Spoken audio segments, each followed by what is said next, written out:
नमस्कार मित्रों। बौद्ध कथांक को आगे बढ़ाते हैं और कल्याण के बौद्ध कथांक से आज एक नई कहानी आपके समक्ष मैं सत्येंद्र कात्यायन प्रस्तुत करता हूँ।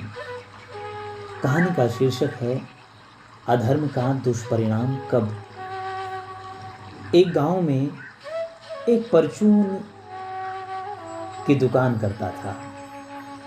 उसके सामने ही एक हलवाई की दुकान भी थी। दोनों की दुकानें आमने सामने थी।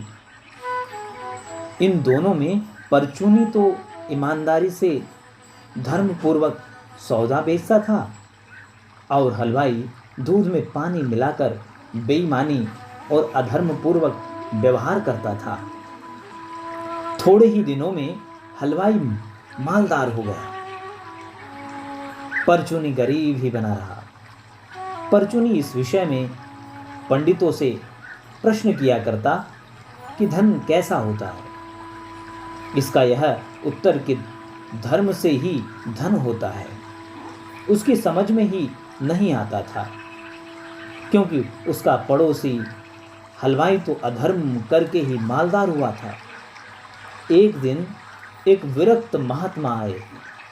उनसे भी परचूनी ने यही प्रश्न किया। महात्मा चुप हो गए और वहीं रहने लगे।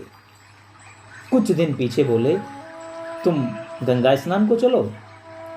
वहां पहुंचकर महात्मा ने गंगा किनारे गड्ढा आदमी की ऊंचाई से गहरा तैयार कराया और परचूनी से उसके भीतर खड़े होने को कहा। उसके खड़े हो जाने पर वे दूसरे आदमियों द्वारा उस गड्ढे में जल डलवाने लगे। 100-200 घड़ा जल डालने पर परचूनी की गर्दन तक जल आ गया। इस पर परचूनी बोला कि अब यदि 2-4 घड़े और डलवाए तो मैं डूबकर मर जाऊंगा। महात्मा बोले, यदि 100 घड़ा पानी डालने से तू नहीं मरा तो अब 2-4 घड़े डलवाने से कैसे मर जाएगा। फिर उपदेश किया, देखो इस जल की ही तरह जब तक पाप मनुष्य के कंठ तक रहता है तब तक पता नहीं चलता। जब आगे बढ़ता है और दम घुटने लगता है तभी उसका दुष्परिणाम जान पड़ता है। इसी प्रकार जब अधर्मोपार्जित संपत्ति को चोर चुरा लेते हैं, अग्नि भस्म कर देती है अथवा रोग या मुकदमेबाजी उसे समाप्त कर देती है, तभी उसका दुष्परिणाम मालूम होता है।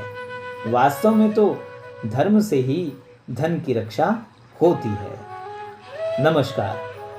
आपको यह कहानी कैसी लगी और आपने इस कहानी से क्या सीख ली, यह कमेंट बॉक्स में जरूर लिखें। ओम।